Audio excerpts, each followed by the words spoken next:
All right, welcome back to another episode of the Rock and Rise podcast, episode 9. And today we have a very special guest, Julia Shelley, who has a very extensive background. And I decided, because this is sort of last minute, I didn't do a big bio about Julia. I thought she could kind of do a little intro for herself. Sorry to put you on the spot, Julia.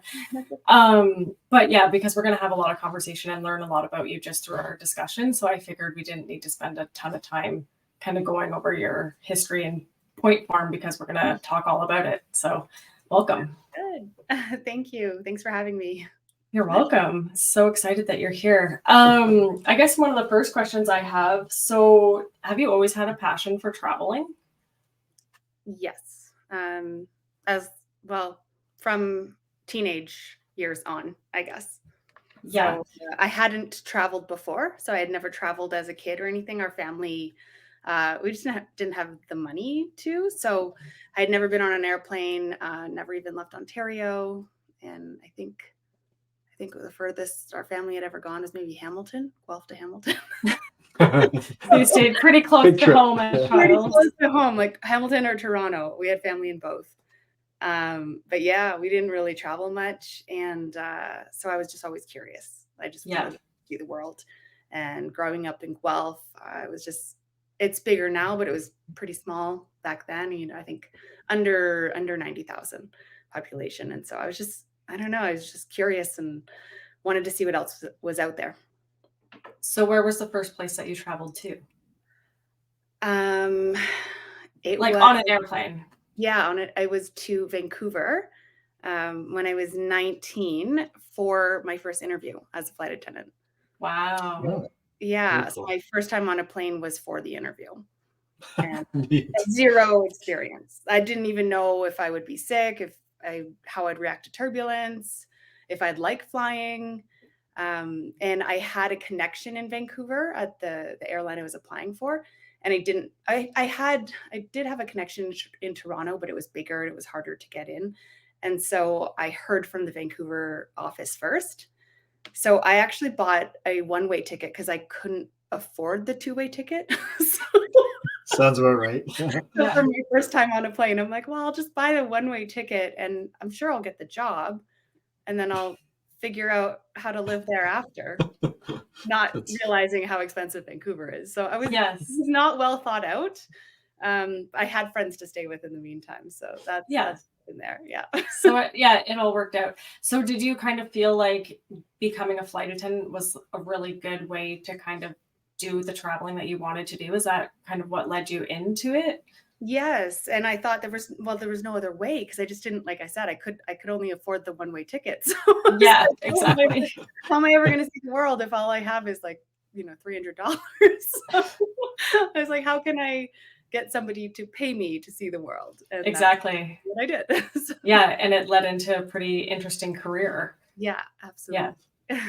Can you share with us a little bit about that? Yeah, I'm super intrigued too, especially the UN aspect of it and all the places that you've traveled to. Yeah, tell us a little bit about that. Okay, well, it started there when I was 19 with Vancouver, and then I didn't get that job, so then I was in a jam, and I had to get myself home. So my granddad helped me get home. Okay, good to have family. Yeah, good thing. Yeah. So granddad got me home, and then I had a second interview in Toronto, and I got that one. So that worked out. So the Vancouver interview ended up being kind of practice for the Toronto one. I got that. That was my first airline. That was Canada 3000. So back in the day, this is pre 9/11. I remember. Yeah. They were amazing. Really good experience to start there. So I was with them I think I got hired on Valentine's Day 2001. I remember that. Wow. And April Fool's was the first flight. I remember that too, because I was really worried because it was April Fool's, and I'm like, someone's gonna play a prank on me for sure.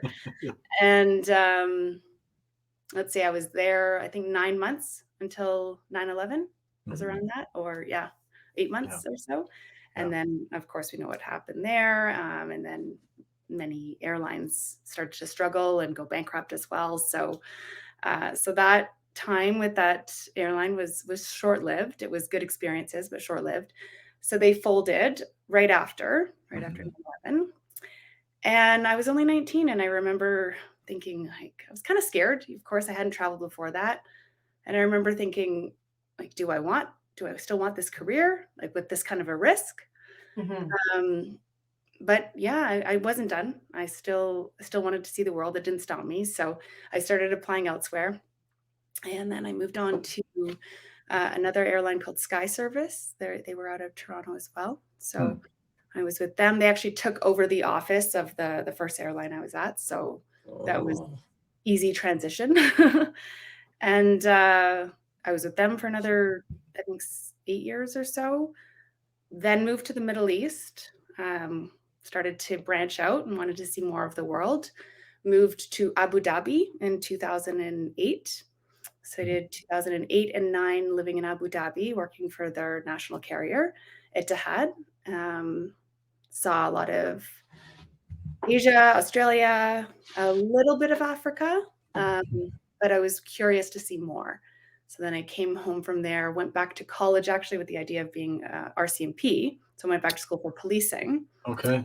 And then fell kind of backwards back into aviation while I was applying to the RCMP. So I was going through with the application process, when a pilot friend of mine reached out to me and said, I've got this position I think you'd be perfect for. Would you consider coming over overseas? It'd be working for the UN in Africa. And I was like, wow. Sounds good. Yeah. Oh, what an opportunity. That's amazing. Yeah. And that's quite an extensive process, RCMP side, even like going through that whole process. So I can just imagine, having opportunity to continue to travel and then also be, overseas pitching with UN. Must have been amazing. Yeah, it just seemed really ultimately the adventure that I still wanted. I wanted to go the RCMP route, but what I wanted there was to eventually go over to the UN and do UN policing, or be in like the human trafficking department in Ottawa. So I had my sight on certain areas that I wanted to do with the RCMP, and not necessarily move up north or like have no control over if I got a smaller base somewhere. And so I struggled a little bit with that. I knew that was part of the process, but I thought, my heart really wants to go overseas. Like I want them to give me the UN eventually, liaison officer or something like that, but you don't get that right away. So when this pilot told me, there was a position available like this, I thought, that's the fastest way I get to live out this adventure. So let's go. Yeah. Awesome. Wow. Yeah. And so you started UN in Africa, correct? No, I applied with that in mind. They surprised me. I thought I was going to Africa. And and then right after the training, they said, how do you feel about Afghanistan? What? Okay. Yeah. Where? Yeah. Wow. Okay. So being new, you don't want to say no. And at the same time, I thought, okay, well, this will be some interesting experience. Not exactly what I was expecting, but sure, let's go. So we had 3 bases in Afghanistan at the time: Kandahar, Kabul, and Mazar. And so I didn't know much about any of them. And I had a couple friends in the Canadian Forces.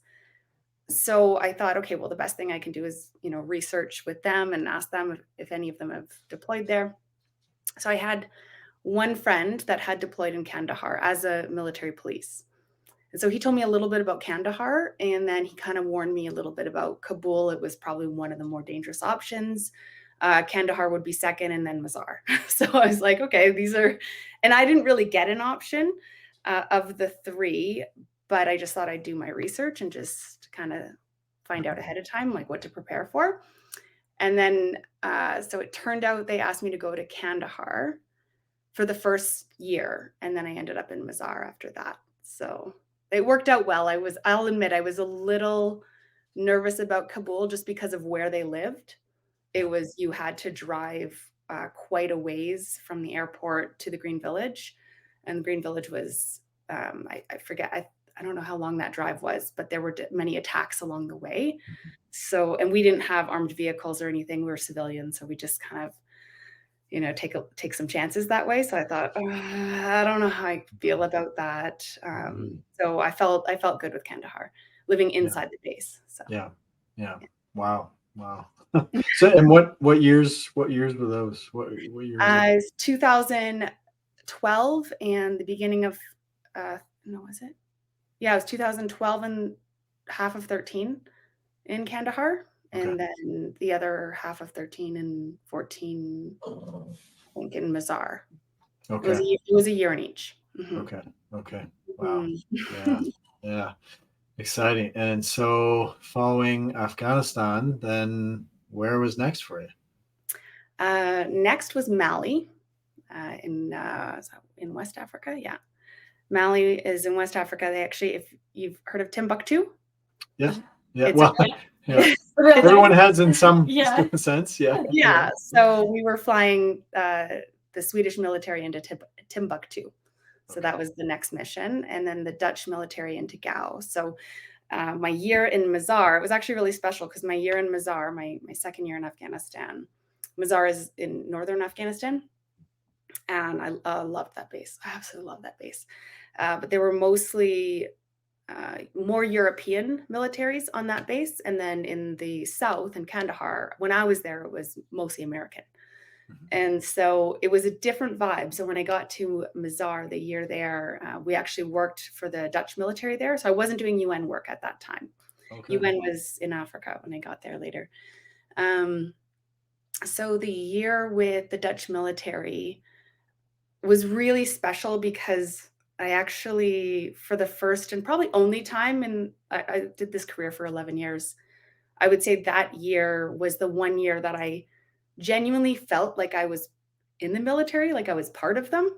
They just welcomed us so much, and they just, because we were civilian, so we wore, normally we'd wear like a white pilot shirt and black trousers.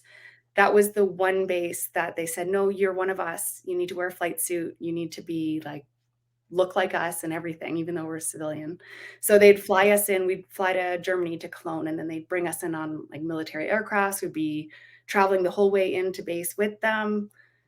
We lived with them, so in their dorms and everything, and we did everything. We did all the events and all the socializing and all the things that they would plan. We would do together. So I really loved working with the Dutch military. So we spent that year together. So when I moved to Africa next, and it was with the Dutch and Swedish, it was really special because it's it was the second war zone with the same people. So I'd see them come in.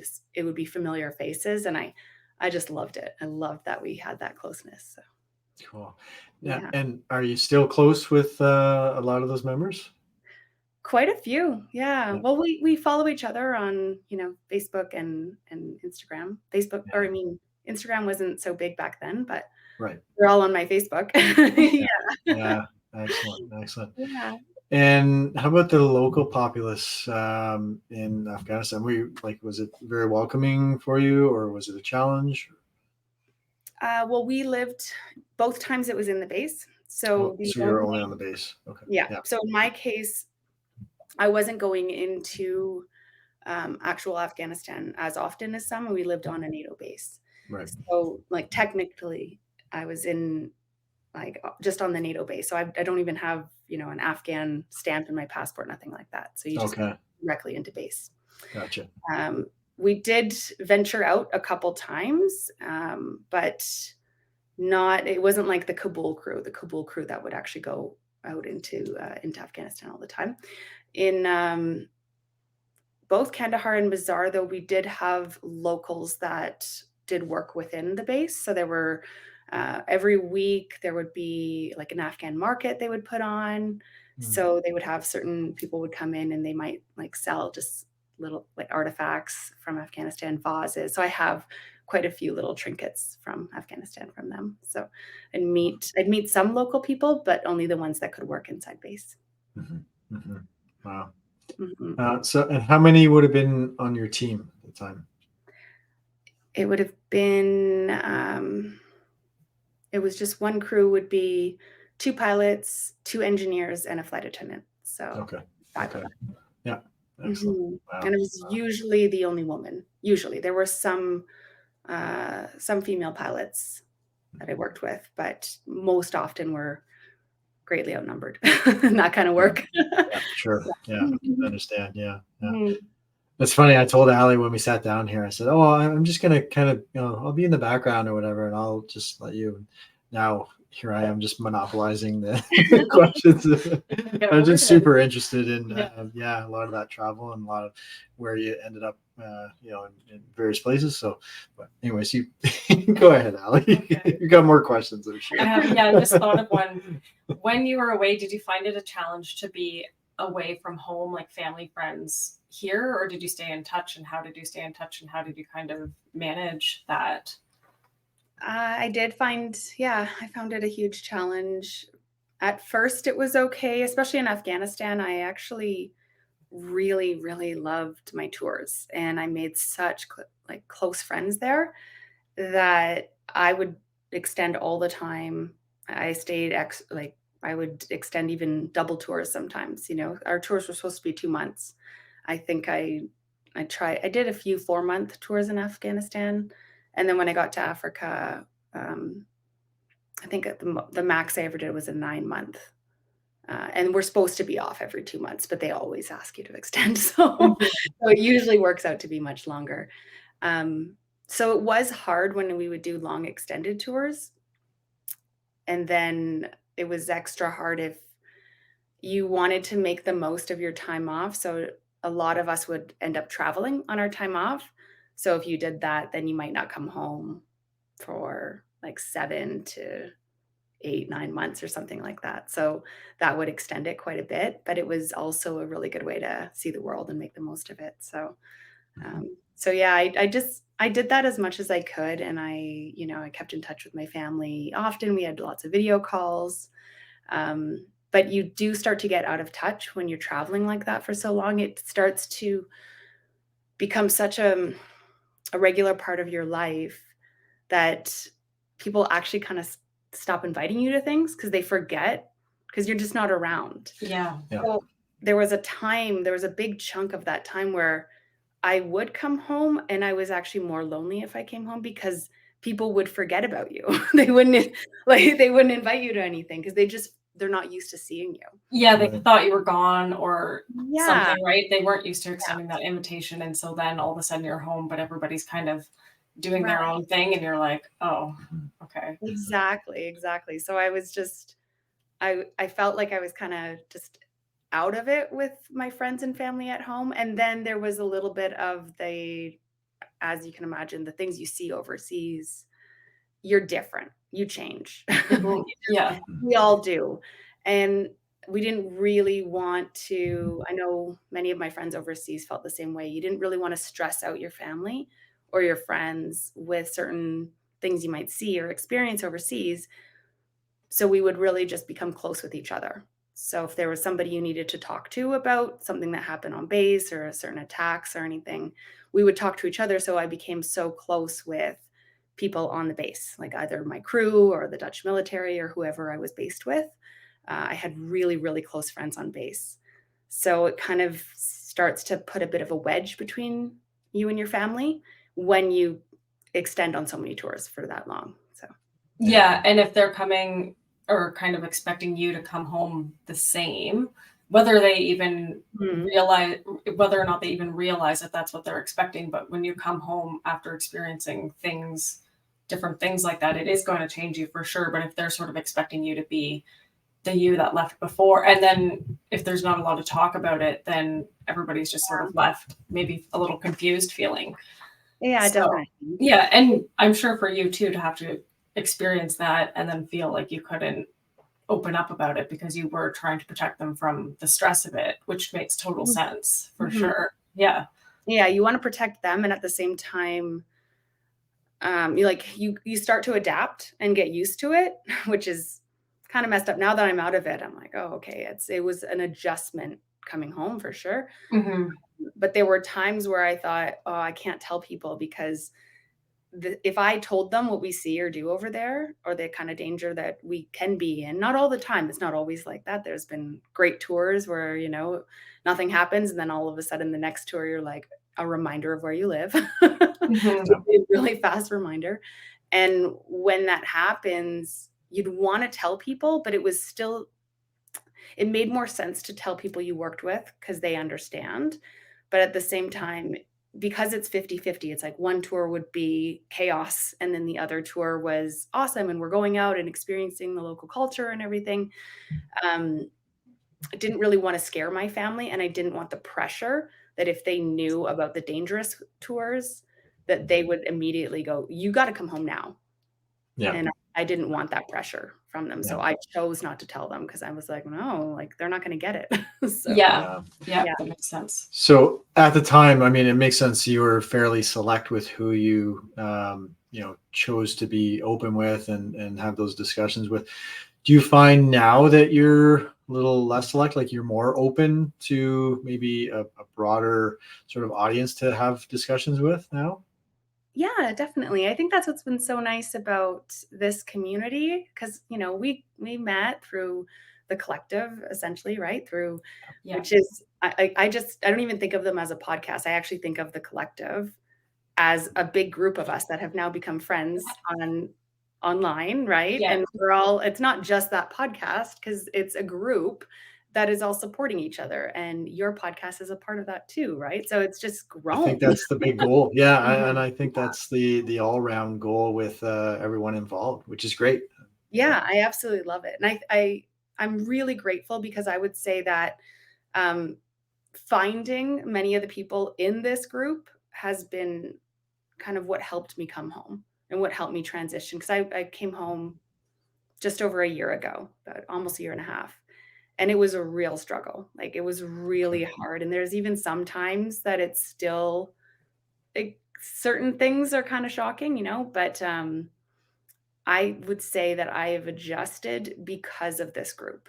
And I've felt supported because of this group. Because being a civilian overseas, we're not military, Mhm. but we experience similar things like on our deployments. We're not first responders, but again, very similar. And we fly many of the first responders and military. Those were my passengers. So we're usually based with them and we're living with them, but we don't have that the same kind of, I don't know if it was like the same kind of people watching out for us or expecting that we might experience trauma or any of the things that people know they experience. People know first responders and military, like, that's part of the job.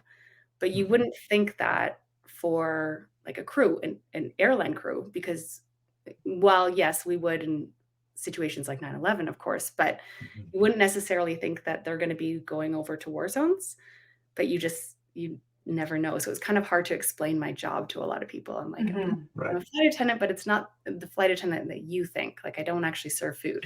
You know, it's a way different thing. I check guns. Yes. Yeah. Yeah. It's really weird. Yeah. I honestly think I would say you're safe to say you could include yourself in any one of those realms, military, you know, UN, whatever, you know, designation you want to put it in. Yeah. You're in there. You're, you know, I would say, you know, you're a family member of any one of those. Well, I So feel whether that you, way. Now I good, feel that good. way. I think it's because of the collective. I really owe it to them because I think it's because of all of us, this group that has been formed. I really feel that way because I didn't when I came home, and that was where I felt most lost. When I first got home, I was, you know, dealing with a lot because I was like, where do I belong?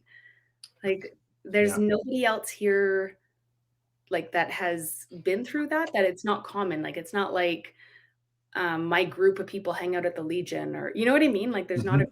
group of Yeah, us. I was like, where are my people? And then I found them.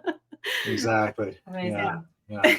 Good stuff. Yeah. Yeah. So you came home about a year and a half ago, approximately.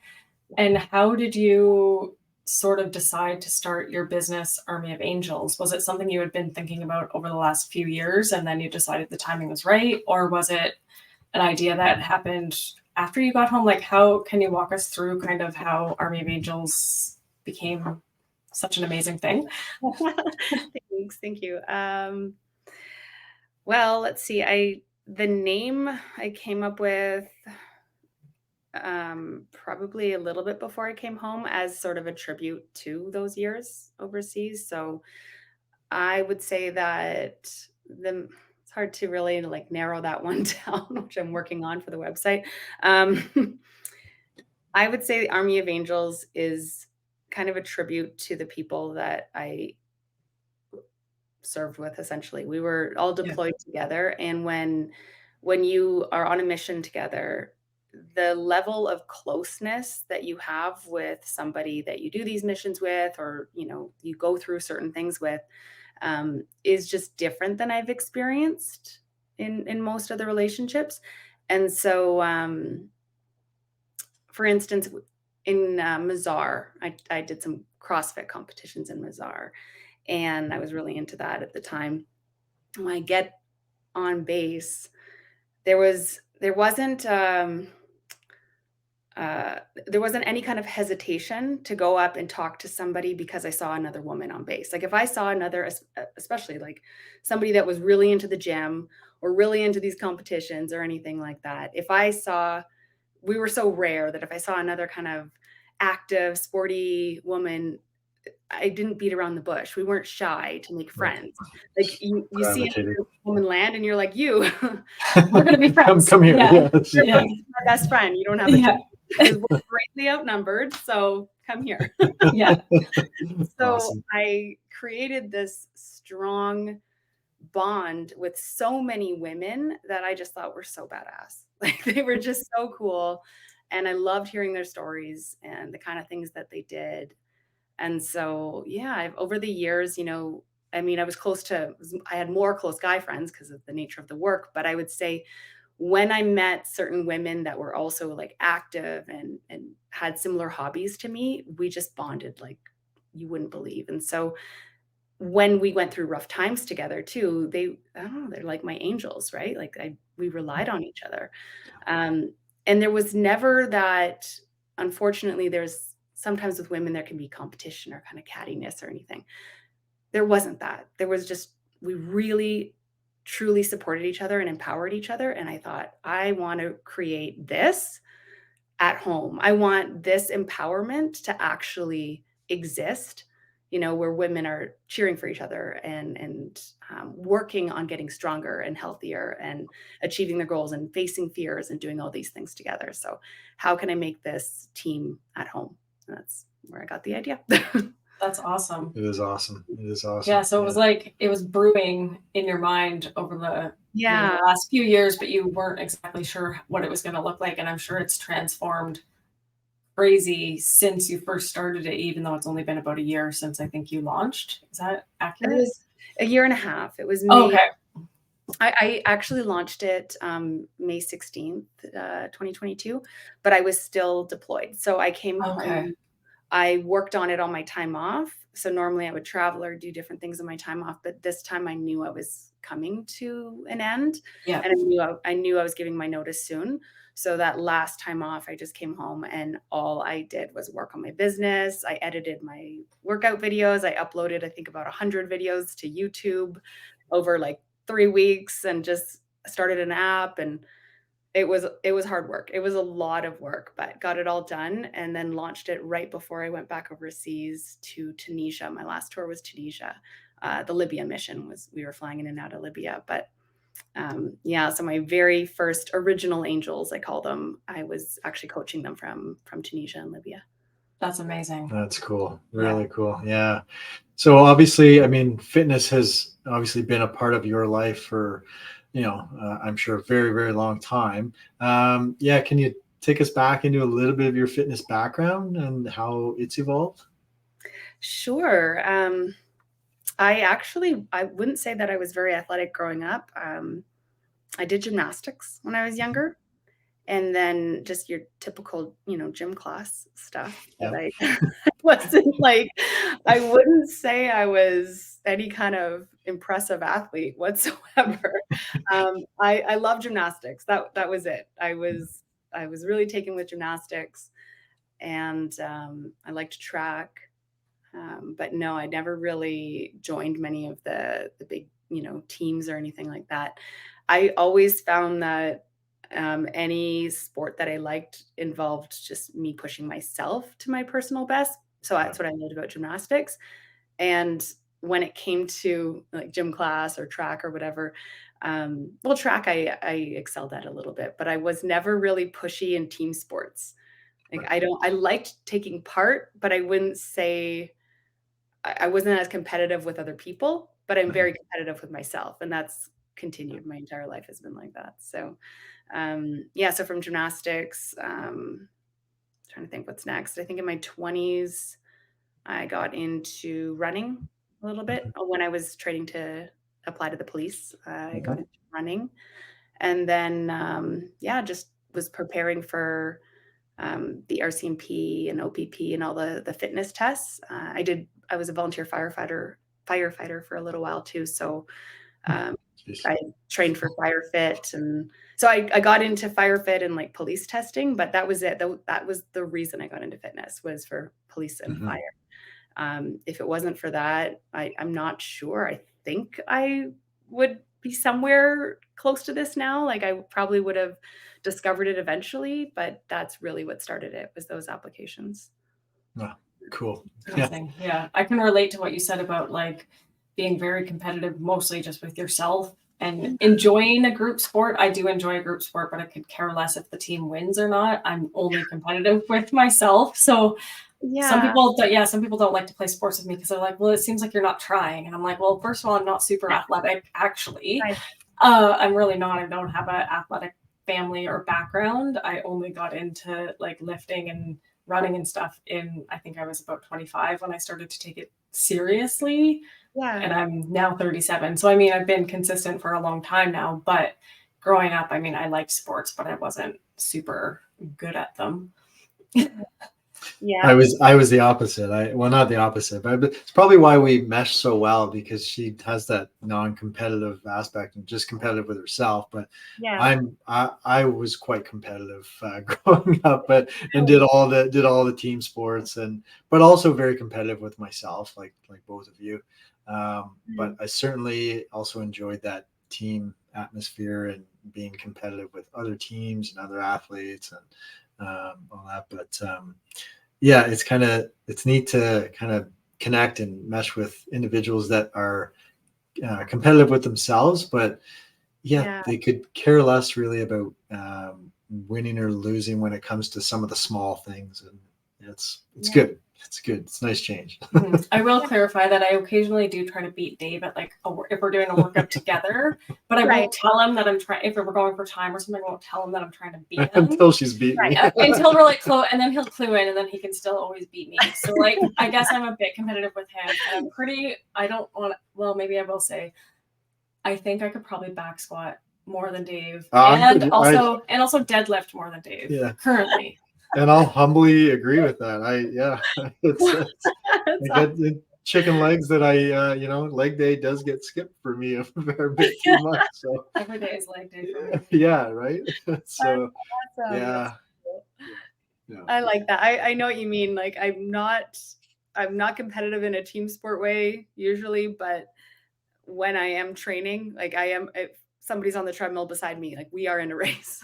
Yes. Yeah. They do not know it, but we're racing. Exactly. And I love seeing other people pushing themselves, because it fires me up to like, oh, well, they're trying this hard or doing this hard thing. Like I want to do that too and see how good I can do against myself. But I love seeing other people being passionate about fitness or whatever it is that they're doing. So for sure.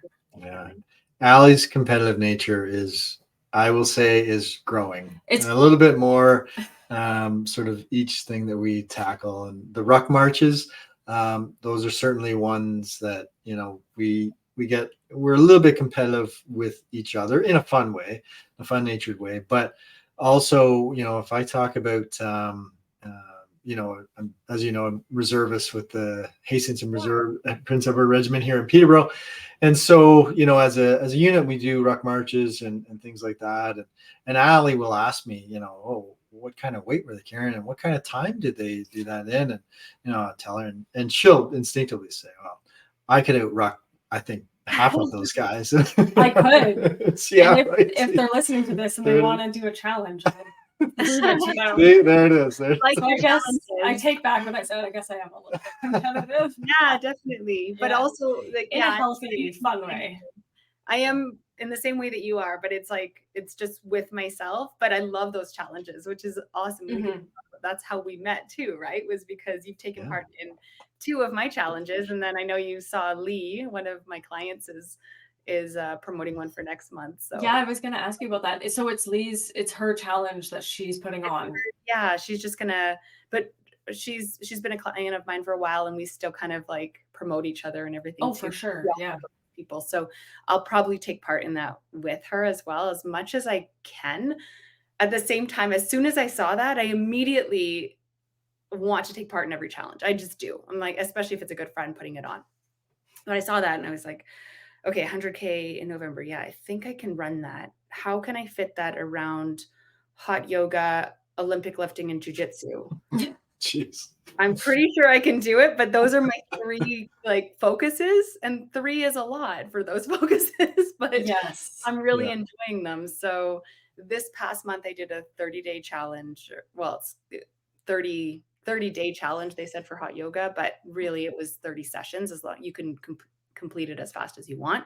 So I completed 31, I think by the 25th. Like I was like well ahead of it, because I knew I had some traveling coming up and everything. So I was like, oh, I better get it in early. But now I've got Olympic lifting and jujitsu. I just started both, and they're kind of coinciding. They're going together. It's like I'm on day 5 of each of them. And this one break that I've got coming to Ontario next week is my only, week off while I'm not doing that. So I think, okay, well, maybe I can get in as many kilometers as I can running while I'm there. And then I can still devote time to those things when I'm back, right? Yeah. I have a feeling you're going to get 22 kilometers in anyway. So. I know, Ali and I were talking about that. We're like, I wonder if that counts. I don't see why not. Does Lee's challenge have to be running? Is she specifically looking for running kilometers? He says it's running, but I'll ask her. If I think that when it comes to something like this is a really tough challenge, right? We're going to be, rucking with weight on our back, and it's 22 kilometers. So I think that it makes sense that we could at least count 11. I would. Yeah.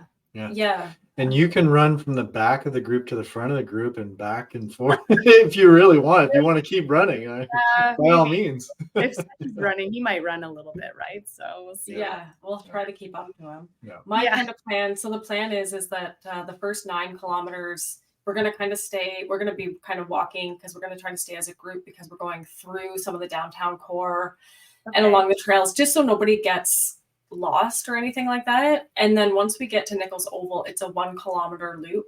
So once we get there, if people want to pick up the pace a little bit or need to rest or whatever their body needs, they can totally do that. My plan is to walk the 9K and try to finish the rest in a run. That's my game plan personally. Yeah. With the weight, how much weight? With weight, my pack is about between 20 and 25 pounds. Okay, because I was trying to think about that too. I wasn't sure. I'm trying to remember what it said in the email. It can be as much or little weight as you want. You don't even have to carry a pack if you don't want to. It's open to whoever, right? It's the military members, the serving military members are supposed to have a pack. Yes. Okay. Yeah. So the weight. Yeah. So for past or current members, we're trying to encourage minimum 35-pound rucksack or backpack, whatever you're comfortable with. But in all honesty, we want to avoid the risk of injury, right? And so safety is number 1. And there's a bigger piece to the goal, and that is the awareness and attention that we're bringing to wounded warriors and to what we're trying to achieve and the message that we're trying to get out there. I think that's kind of the bigger picture. So I'm so happy that so many people are participating. I think we'll have over 50 on the morning of, which is amazing. And, you know, if there's some individuals that aren't comfortable with the weight on their back, then it's all good. You know, you're out there, you're participating, you're helping the cause, and spreading the awareness. And that's the bigger piece, in my opinion. So Yeah, definitely. Yeah. But I'm sure we'll get a bit competition going. Well, it sounds like we're going to. Yeah. At least the four of us. Yeah. I say that for everyone else, not for this group right here. Yeah. We'll be rocking it. Yeah. I actually prefer to run with a pack on. For some Yeah, reason. I've heard you say that before. So yeah. That's I have, but only, like, I've run with a weighted vest sometimes, but it's walk run intervals usually. But it's only a 12-pound vest. So it's still 12 pounds is still 12 pounds. Yeah, that's okay. I mean, I feel like I could do more. I have an 18-pound and a 25-pound, but the 25-pound is way too clunky. I'm not running with that on. Yeah. An 18-pound maybe, but not much. It's just because it starts to get clunky, and then when you're running, it's like jumping around on you. Yeah. That's the only reason that. Yeah, and you might not want to travel with those. No, I don't. I've traveled plenty with the 12-pound. I would actually bring that on my tours. Yeah. I went overseas to Africa many times. It's been all over. I think it's been to at least like 20 countries. That's amazing. It's a hassle for sure. It's traveling with a vest. People aren't usually a fan of you wearing a vest on an airplane either. So it's that's a good point, right? Yeah. They don't like that. So, you know, word to the wise, if anyone's listening to this part, get a colorful one. Mine's blue. So if you're going to get a vest and you're going to travel with it, get a colorful one, because that usually helps. Big time. Are you bringing it for this week? So I might just fill up my pack with a bunch of water. Mm-hmm. Yep. We'll see. Yeah, we've got extra weights we could pack with some clothes around just to make sure that it's not like jumping around. But we've got stuff. Yeah. We'll hook you up. That's right. Okay. I think I'd like to aim for, well, at least 20, but we'll see. We'll see what we can find. Like, might as well. Yeah. Yeah. Oh yeah. Yeah. Amazing. So you are a certified yoga instructor. Yeah. Yes? Yeah. I see what you're doing lately too. That's awesome. Yeah, it's very fun. Actually, it's interesting. Like, I had been kind of thinking about it for on and off for a few years, to be honest with you. And I just kept putting it off and thinking it wasn't the right time and making excuses and whatnot. And then the first time that we interviewed Satch, actually, it got me, I don't know, I can't remember exactly what he said in that interview, but I know that after our interview was done, I went upstairs and looked up the program that I'd been wanting to take and applied for it that night. So Satch got me all. Yeah, I didn't even know that. Yeah, Dave was at work and I was like, I'm applying for a yoga teacher program. He's like, oh, okay, this is the first I've heard about this. And so it started about a month ago. It's a 9-month program and I'm about a month in. Yeah. It is all online, which is amazing. And also you can work at your own pace, which is really good because you can work it around your schedule. And I'm getting into a better habit now of just setting my own deadlines and doing it, because I think it'd be really easy to be like, oh, I'll just do that tomorrow or blah, blah, blah, to make excuses, because life does absolutely get busy and sometimes things do come up. But I'm really trying to be disciplined about getting, each practice in, and we have like lives where we practice on the other students and stuff like that. And I'm loving like the teaching aspect. I'm loving the learning for sure, but we've already had like a chance to practice on the other students and I love it. Like, I'm so surprised by how much I like it already. Awesome. I don't know why it surprised me, but it did. I still am surprised. Natural teaching. But yeah, I really, really am enjoying it. And the goal is to graduate in June with everybody else kind of in my program. So, yeah, I'm excited. Great. Yeah. You're not rushed. You don't have to graduate by a certain time. You don't have to, but because I am a little bit type A too, like I just kind of have a goal and just want to keep the momentum going. That's good. Yeah. Especially when you're learning online, it takes a lot more that you have to stick to it. You have to be really disciplined to stick to something like that, right? Yeah, for sure. Like, in a perfect world, which doesn't really exist, like I'd love to go and do one in person as well. Yeah. And maybe that will be in the future. I can plan for that too. But this is a good kind of start and a good stepping stone. I think I've got some other ideas rolling around in the brain. I was going to say, yeah, this is just the beginning to many things that we've got, planned out for, incorporating yoga and our rucksacks and our walks and just bringing everyone together. It's lots of plans coming. So. Oh, that's awesome. That's really good. I found it was amazing to help overseas as well. I used to teach yoga to some of the crew while we were on tours. And then I also taught like boot camps in Kandahar. So I actually got to teach real boot camps in a real war zone with actual soldiers, which was like, oh, this is interesting. I didn't know I'd ever do this. But it was something about the closeness that it was so good for morale on base, whether it was the boot camp or whether it was yoga. Both were just like so helpful and welcoming over there. So I found having that knowledge and that, I guess, expertise was a huge asset for me overseas, for myself and for my own mental health, but also for others. I had no idea how much that would help other people on base, like that my fitness knowledge or sharing that with others was going to be so helpful on base. And I wasn't doing it for money. It was just on the side, volunteer, but it really helps bring a community together. And fitness and yoga, of course, with like, whether it's a difficult yoga class, like a vinyasa flow or something, or if it's more of a slow yin or more breathing practices, like both are majorly needed in situations like that. So. Absolutely. Yeah. And just so good for like the mental health of not only yourself, but I'm sure that whole team that you were providing that for. Yeah. I think it was really important for all of us. And it's so funny because I think for the longest time, I did not think that I knew I had a background in fitness, and I got really passionate about competing because I started competing while I was going to school for policing. And that's when that started.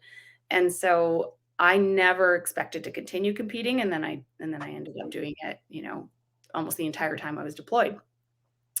But that wasn't the plan. And it all started really just because of like police and fire and pushing myself in that way. But I had no intention of continuing because I always thought being a personal trainer, I just imagined that was something you did in your early 20s. And I went to school for policing, by the way, when I was 27 at the time. Like I went back much later.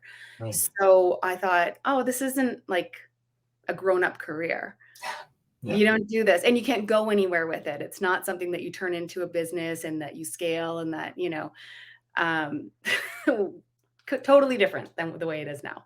Completely different. And I didn't think that it was going to impact the way I wanted to. So when I'd go overseas, I thought, oh, I want to work for the UN. I want to make a like positive impact on the world. I want to, like see the whole world and be able to meet people and help people overseas. And I didn't give it as much credit. I didn't think that helping people with their physical health and their mindset was going to be as impactful as it was. And I didn't know that that was my superpower in a way. So it was like when I got to base, that was always what was requested. They were like, no, but you help us. This is what we need. Yeah. And then I realized how it impacted them positively, like in so many ways, and that it impacts their confidence and career moves later on. And like starting with your mindset and your fitness. I mean, everyone needs that. If you're going through a rough time, if you're depressed, if you're down during the pandemic, and we all went through it, you need to take those first steps and get out and walk and do whatever you can. And then just keep pushing yourself and growing from there, because it actually makes a massive impact, like a massive impact. Now I'm proud. Now I'm like, yeah, I'm a coach. I'm like saving lives. Yeah. What you are. Yeah. And I think people forget, or sometimes maybe take for granted that other aspect to fitness and keeping in shape is that, the mental health piece of it. Because I mean, it's easy not easy, but often people want to get in shape for various reasons, for career development, jobs, like you say, and then even for weight loss or something like that, and sort of forget that there's another bigger piece to it, and that is your mental health. So, I mean, and the minute you start to incorporate those walks or fitness or the runs or whatever you're using to get yourself in physical condition, you don't realize what gains that's having on your mental health as well. And it goes a long way. Mm-hmm. So. Yeah, so true. It's funny. I never knew when I first started training. I never occurred to me that this was for my mental health, even though I was working on deployments overseas. That never occurred to me, and it wasn't until years later that I realized how it was saving me. And yet, I still struggled with my mental health. With there's certain times that were really tough over there, but and then during the pandemic, and there's lots of stuff like that we all went through, but. I never gave it credit. I didn't realize that it was my outlet for my mental health. Mm-hmm. I just thought when I first started training, your goals start to change. I find in your early 20s, it's more, aesthetic, and you just want to look cute in your bikini, but maybe you don't want to get too muscular, at least for women. Like, it's changed so many times. And then, it started to become more about strength and more about skill. And then I started to realize, oh, wow, I think during the pandemic, I realized once it was taken away, oh my gosh, like I need it. I need it for my mental health. Like, I had no idea how reliant I was on it. Yeah, So, absolutely. And I think, I mean, that pandemic, it was hard on everyone, especially maintaining that physical health and the mental health. And I think, for us, I know the best thing that we did was create our home gym. And, we were blessed to be able to do that. And I know a lot of people ended up going that route and kind of creating their own home gyms. And, we were lucky to be able to have that. But I really feel for, many people that weren't able to, kind of create that atmosphere, and then, and they didn't have that social aspect of the gym and stuff. And it just goes to show what even just getting out for a walk, can do for your mental health and maintaining that component. So, I think that physical aspect went a long way for us. So, yeah. Now, fitness competitions. Now you, all have in common. I was gonna say, it's only been, one competition for myself, one competition for Ali, 2 different time periods. We will most likely do one together, I think, in the spring. Awesome. Yeah, we'll set a goal of that, and that'll be fun to do together. So and you've got background in that as well. So I have done that for the last 11 years. I would say I'm officially done now, but I mean, I don't know. I mean, I say that, but you never know. Never say never. I love it. Like, I really enjoy pushing myself. I think I just lost the love for stage and training for aesthetics. I just got bored with training for aesthetics because I did it for so long. There's nothing wrong with it. It's just that sometimes when you've done something for so long, like, you're just, kicking the same bucket. Like, you just need a new stimulus, right? Yeah. And so I think I'm just testing it out and trying different things right now.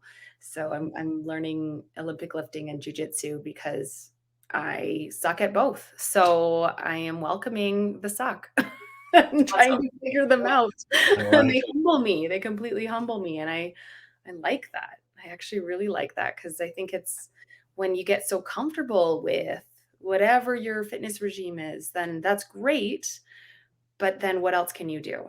And, if you're going over a decade, like I was well over a decade there, because I was training that way before I was even competing. I competed for 11 years, but, I was running or training kind of a bodybuilding style before that too. And so now it's like, okay, well, what else is there? Like, what else can I do? I've worked on that for so long, and I could always come back to it. But right now I just, I need something. You're exploring. Yeah. I think it's amazing that when you were away overseas all the time, you were training for your shows during all that time, because it's not easy to prep for a show, and we did it while we lived in our home. The meal prep alone. Yeah. So I just think, like, holy, that's just incredible that you maintained all that. Well, thanks. And I it's interesting because I think that that's one of the reasons I don't have the same desire, because it's like I relate it to overseas life, which I enjoyed those years, but it's what kept me going. It's what kept me in such a positive mindset, and everything overseas gave me focus, a positive focus. And I really enjoyed that challenge, because I am competitive in that way. And when people say like, oh, that can't be done, like that's ridiculous, like you're training with cement, I'm like, yeah, watch me. Let's get it can be done. It can be done. Yeah. I have a very close friend of mine who was over in Afghanistan for a couple of tours, and he and a few other guys, they built a rock climbing wall while they were overseas. So yeah, I mean, to hear you say, well, it can't be done, you're training with cement. Well, I mean, they found pieces of plywood, pieces of wood, and they built it, and they found rock holes, and they established it. So it can be done if you really want to have something happen, or you can make it happen. Yeah. And that's what I think I really liked, that part of it. And I liked that challenge to prove it could be done. It's like, oh no, I know I can do this over here. Like, so I really enjoyed that challenge, and knowing that we would always move around. I didn't know for sure where I was going to be. So I didn't want to do it for a few years there where it was really rugged. I was in some pretty rugged bases once I left Afghanistan, and kind of dangerous. So you couldn't travel much. So it was just home workouts. And then that would be with whatever we could find or bring over. And it might be like 10-pound dumbbells, or like I think one of the engineers found a tire on the road, but it was too heavy for me, that tire. Like I wish I could have, but it was really heavy. So skipping rope, we had pretty basic stuff. And then I think it was when I moved to Uganda, which was one of my favorite bases. And when we were based there, there was a few more options, and more crews were coming in and out. So I had a little bit of, and I'd been there a while. So I was comfortable enough to ask crews or pilots, in other bases, like, hey, you're flying into Uganda, can you bring me a kettlebell? Things like that. So I found ways to make it work, but I kind of needed a few years overseas till I could ask for those favors, until I felt comfortable traveling over with all my weights, and comfortable that I was going to stay put in a decent base for a while. So I waited a bit, but Uganda was great for that. Still had some days that it was just cement weights, but we made it work. That's awesome. Yeah, that's awesome. We about a year and a half ago, unfortunately, we had a member in our regiment that unfortunately passed away. But prior to that, when the pandemic happened, and everything shut down, all businesses and work pretty much for everyone, there was a number of us that ended up being sort of deployed on Op Laser, which was the pandemic sort of operation, and we weren't sure what we were going to be involved with. But so we were sent to Canadian Forces Base Borden, and we stayed on base for the whole 3 months or something like that. But this particular soldier, we packed all our kit for however long we were going to be there, and our essentials. Most of us packed extra clothes and things to occupy us with.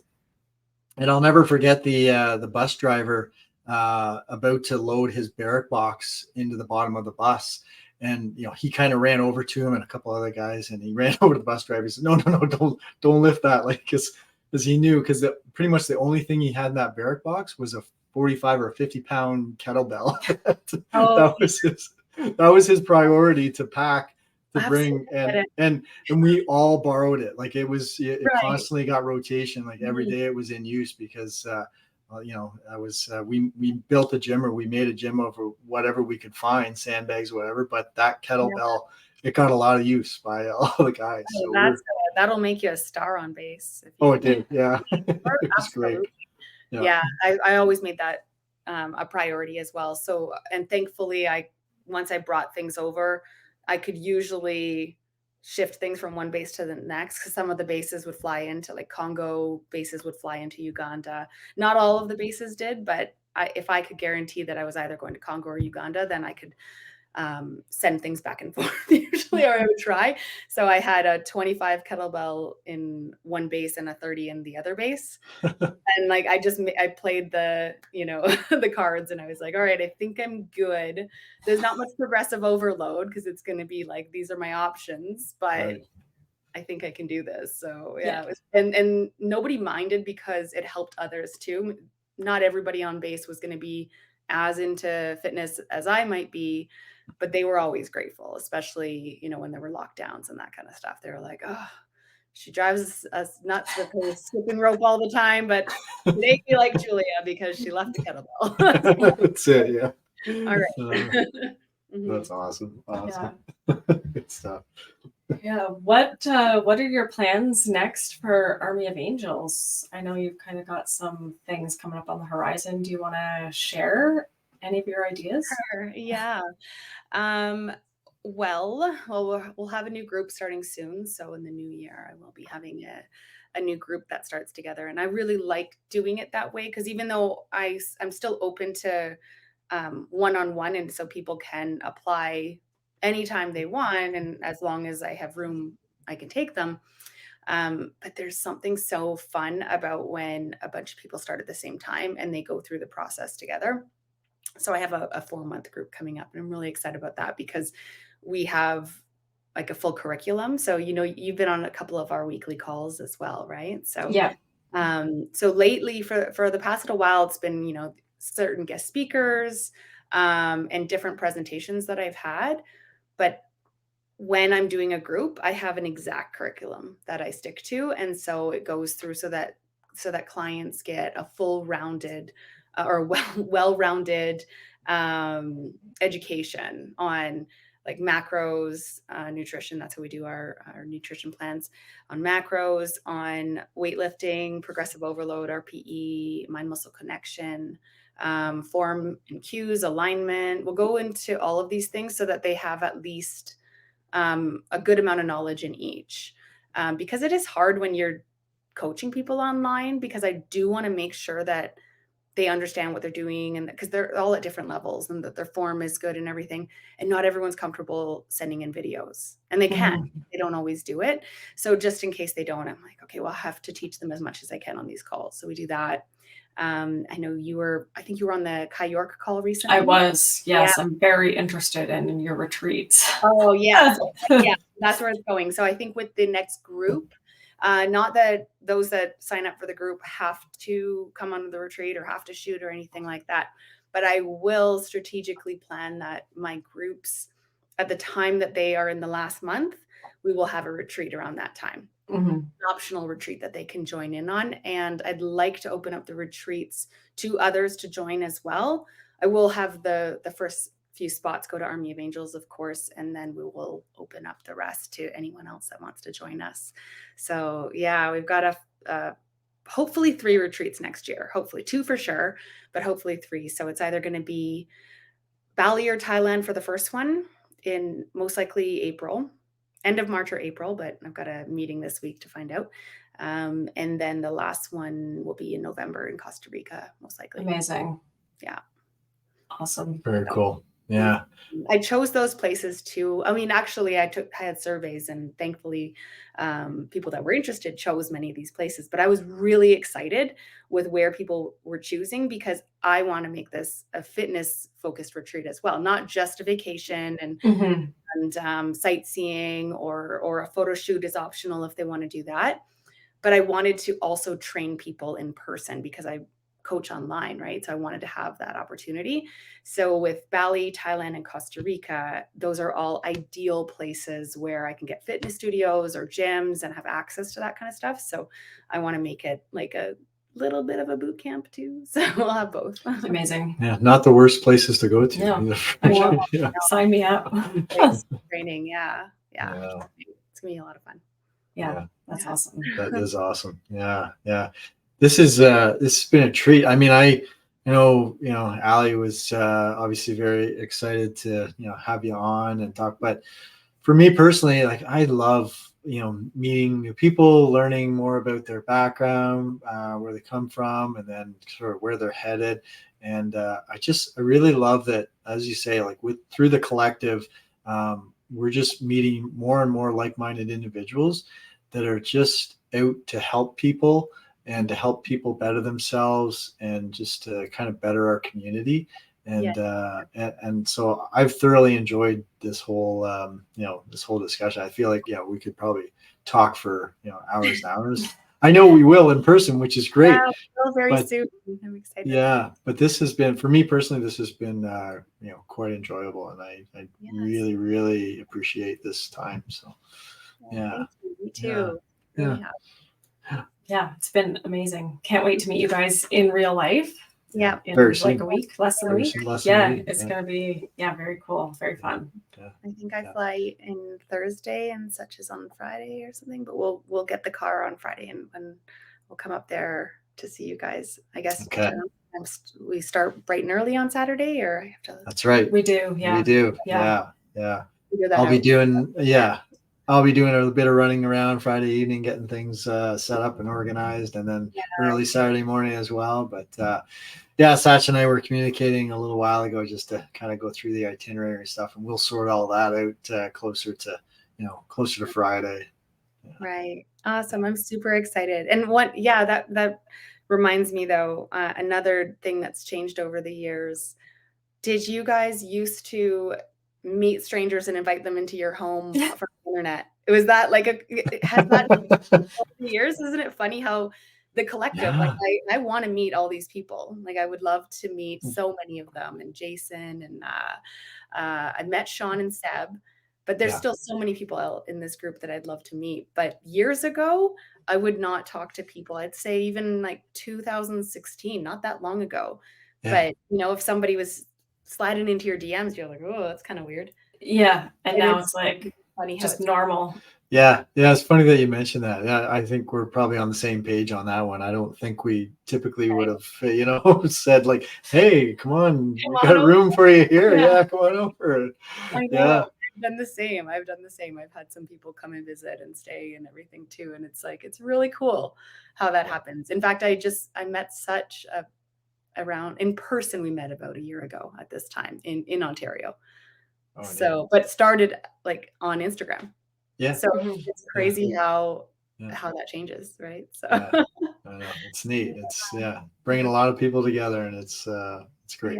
Yeah. That's awesome. Yeah. Well, I look forward to it. I'm really excited to meet you guys next week, and thank you so much for putting on this incredible event. It's going to be a lot of fun, and I'm so proud that you guys have gotten up to 50 people. That's awesome involved. So are we. And I think it is incredible, and I just hope, it's an annual event, so I just hope that it continues to grow, and that awareness and resources continue to grow for all our first responder and veteran community and those on the front lines. And that's what it's really about. And to have 50 people out marching for this purpose, and to bring that together, bring that awareness out there, it's awesome. And it's going to be awesome to see, and that group photo is going to be great. And then just the attention that it's going to drive for such a meaningful discussion piece that should be happening more frequently.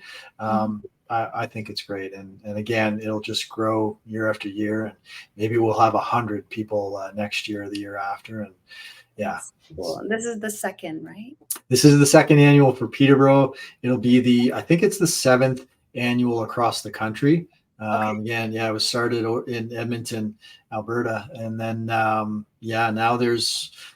I think there's 7 or 8 cities across the country that are participating. And then there's a virtual one as well. So I just put up on Instagram like an hour ago, we're at across the country, there are almost $50,000 raised towards Wounded Warriors for this. And then here in our little community of Peterborough, we're over the $7,000 mark, on our way to 10, and then hopefully 15,000. So are there many people? Are most of the people of the 50 taking part? A lot of them from Peterborough or even Ontario? Or yes, there's. You guys are coming the furthest. That's I don't think you'll have anyone else from British Columbia or out west on the participant list. Majority are local and local within the Kawarthas. So some coming from Lindsay, and then Omimi and sort of surrounding area outside of Peterborough, but the bulk will be within the Peterborough community, which is great. And by all means, anyone is welcome from anywhere. So it's awesome. Awesome event. Hopefully we'll be back for many. Yes. Yeah, that'd be amazing. Yeah. And we have plans to come out to the West Coast in July. End of July, August. looks like, For our honeymoon, we're going to come out and visit everybody and have a big adventure because Dave has never seen the mountains. I've never been out west. Oh, you've got to. Yeah. I know.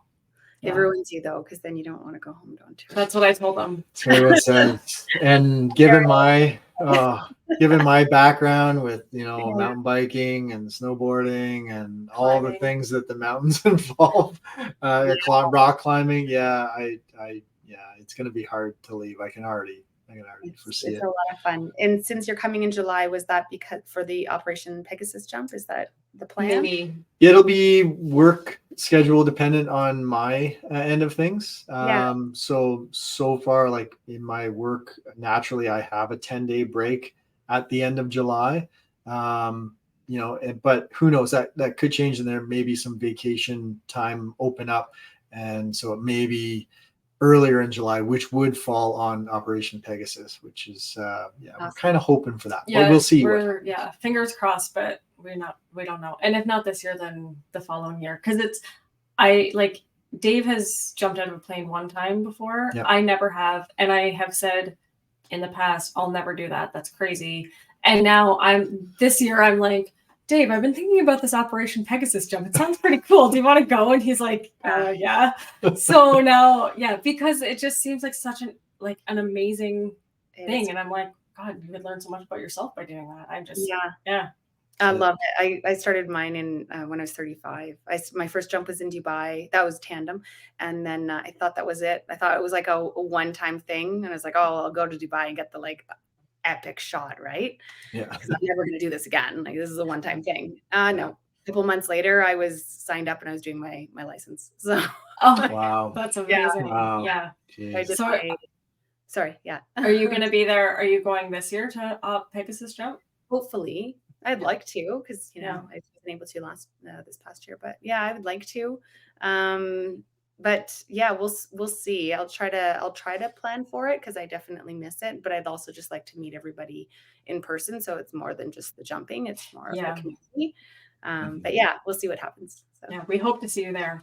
Yeah, hopefully. Yeah. Okay. All right. Awesome. Yeah. Well, we're sorry. It's going so late. No, that's okay. No, it's been a great chat, but I think we should wrap it up because we're over the hour point. I know I could talk to you all day, but we will have that soon. So. We will. Yes, we will for sure. So we'll wrap it up. Yeah. We've been so in the past, or for the past little while, we've been ending sort of with inspirational quotes and things like that. And then Allie and I decided we're going to take a different approach, and we're kind of make it sort of fun and lighthearted at the end of our episodes. So now we're opting to give a lighthearted story of, comical things that happen in our day-to-day lives and stuff. So tonight you get to hear about the neighborhood security watch that myself and my crime fighting partner, Josh, our little 7-year-old, that we have. Yeah. So we have newly installed security cameras, around the house and for outside and stuff like that. But Josh, in the summertime, Josh has a little battery operated Jeep that, he travels up and down the sidewalk with. And his favorite thing to wear is his special ops costume that he wears. It's a Halloween costume, but he wears it everywhere. He would wear it every day if he could. So he gets in his little Jeep with his special ops costume on, and we drive around the corner. And we have a pretty busy street, busy road, and he sets up our neighborhood speed trap actually for us. So he's got a little microphone on the Jeep, and I've got photos and some videos and stuff of him. But cars will be coming down the street, and he will pull the mic out and start yelling at them, telling them to slow down. Yeah, slow down. And It's amazing. So, be warned, if you guys are driving in our neighborhood, keep it under 50, because we'll be careful. Yeah. Josh will be looking for you. Yeah, you're gonna get to meet him. So yeah. He's wild. Yeah, that's really cute. So, so we thought we'd share that little story with you. But we really look forward to having you guys here in person coming up on the weekend.